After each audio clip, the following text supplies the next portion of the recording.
Since Halloween is right around the corner and I'm a big fan of horror, I decided I will make this video of some horror games that I think is worth checking out in 2021. When I upload this video, Halloween will probably be over already, but it's still worth checking them out. So you could still play them in November, December, I don't fucking know. Just keep in mind the games won't be necessarily games released in 2021 or games that I played in 2021. It's just games that I think it's still worth checking out no matter how old they are. I also won't really necessarily talk about only games with jump scares or like spooky games. I think it's mostly games that had a big impact when playing them. Without further ado, let's start with the games that I played this year, and I want to talk about the game that I most recently finished, which is called Cryofear. It's a free-to-play game. I'm still shocked till this point that this game is free-to-play, and I would not recommend this game enough for people that never heard about this game. Go play now. It was supposed to be a mod for a Half-Life game or something. I'm not entirely sure. Man, what can I say about this game? They are jump scares, right? There's a lot of them. 28th September.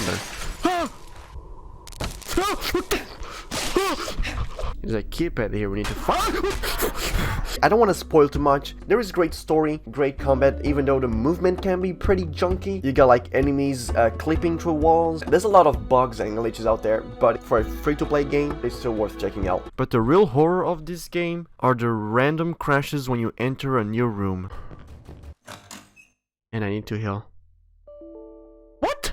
Next game to the list that I want to talk about. I can't believe it took me this long to play this game. I've heard about this game for so long. My dad played the second one and I've never played it in my life because I was a pussy back then. And when I had the balls, the coños to play horror games, I still didn't play this game for some reason. But it's Silent Hill 1, 2, and 3. I still have to play the fourth one. This game is amazing. Even the first game is still playable in my book, even in 2021. But if you think you can't handle the old graphics of the first game, I still recommend you to try the second one. You could play the third one, but then you would understand jack shit of what's happening, because the third one is basically a sequel to the first game. The second one is like a separated one, like you could just play that and the story wouldn't be a mess for you. I want to specifically talk about the second game. Alright, the second game, the soundtrack, perfect. The horror atmosphere, perfect. The sound visual, perfect. Everything is perfect in this game. The story is just great. You play as James, I forgot his name, who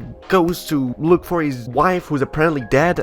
I know, right? Pretty weird. And shit starts happening. Don't play the HD remaster though, because I've heard that's pretty shit. Just play the OG one. Just, you know, if you don't have a PS2, just find a way to play it. I guess just buy a PS2 or, you know, just find a way, I guess. Let's not talk about the games that I played previously like a while ago and I still think it's worth checking out in 2021. First game I want to talk about is Metro 2033 and Last Light. If you're a fan of Stalker, or if you're a big fan of Russians and Adidas, I don't know, vodka, go play this game, alright? And the good thing about this game is you can either go stealth, because there's some sequences where you gotta fight humans, right? You can go all stealthy, or you can just go guns blazing, but if you do the later one, you're gonna have a hard time, so good luck with that. And there's a lot of sequences in this game that keeps you on your toes and when you start sweating from your butt cheeks, you know. Also, play this game in Russian for the true immersion, right? So you can hear people say, Artyom, suka bled! Alien Isolation, baby, let's fucking go. This is one of my favorite horror games, right next to Silent Hill 2. What makes the game so special is basically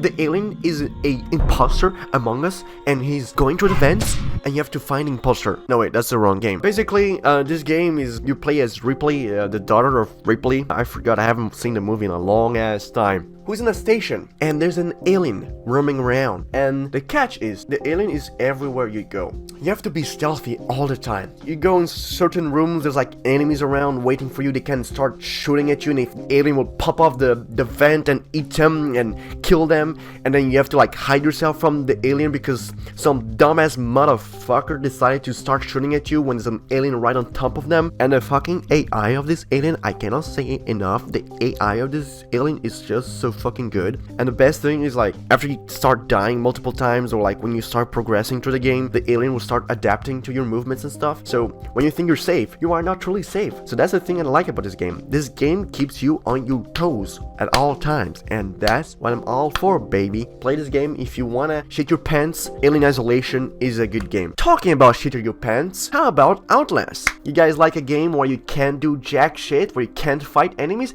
Yes, so do I. Outlast is one of these games that I would recommend for people that likes jump scares. Like at first, when you start the game, it can be pretty scary, but after a while, you kind of get used to it. You are a journalist in an asylum, how do you even say that? Asylum. Thank you, Google Translate. So you're a journalist that is in an asylum, and you have to outrun some crazy patients. You have to discover the truth, and you can't do jack shit. Also, there's Outlast 2.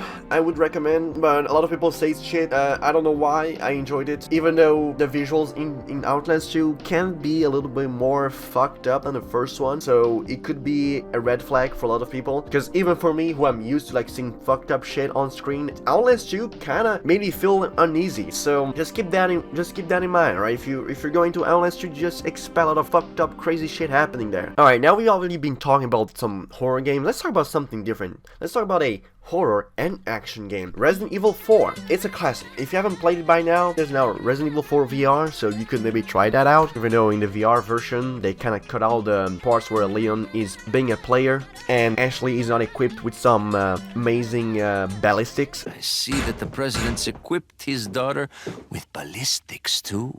How rude! Yeah, Resident Evil 4 is a real nice action shooter game. It can be spooky sometimes, it can be scary, like there's some moments where you would not expect something and something happens, like it's light jump scares, alright? But it's mostly action, and it's a fun action adventure game, and it's about zombies, so you could consider that a horror game, alright? Because there's zombies, not necessarily zombies, but like a variation of zombies. Just play the game, alright? Just play the game. What are you waiting for? They're remastering this game every year, so you can't miss it. The next game, we just talked about Resident Evil 4.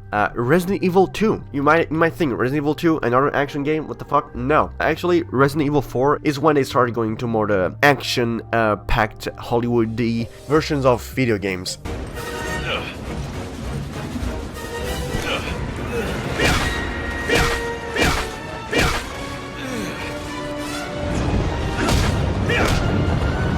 But Resident Evil 2 is a total opposite. Resident Evil 2 is a classic of horror survival games. Minecraft doesn't count, okay? You could play the original, it's also good, but the controls and the graphics are pretty outdated, so I'd say go for the remake, it's also pretty good. They actually made the game better, believe it or not. But Resident Evil 2 is a survival game, you play as Leon, you are trapped in a police station. Zombies, you think you can just shoot at their head, they're gonna die. No, they have sponge brain. Just imagine zombies with sponge brains. How fucking scary is that, right? You have to shoot their brain like fucking 10 times before they die. And when you think they're dead, no, they come back to life. That's just how fucked up it is. And also, when you thought like zombies with sponge heads could be bad, no, you have like a fucking 3-meter tall guy with a fedora that is following you through the fucking game all the time. I wish I could dodge, man. Just stop showing your crotch, man. Yeah. Alright, we got this. Come on.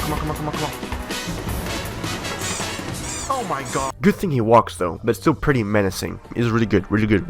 But yeah, that's pretty much about it, what I could recommend. I guess I could say Resident Evil 7, but if I talk about all the Resident Evil games, I could just say play Resident Evil 1, 2, 4, 7, 8. I still haven't played 8, by the way. I could go into more details, but I think I'd rather let you guys have your own expectations. I don't want to give too much information about the games, and also it's pretty much because I'm lazy. If you haven't heard about any of these games, what the hell? So thank you so much for watching. I'll see you guys on the next video. Next year, probably.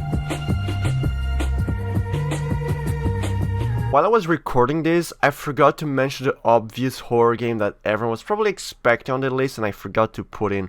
Escape the Ayuwoki, where you have to escape a zombie version of Michael Jackson.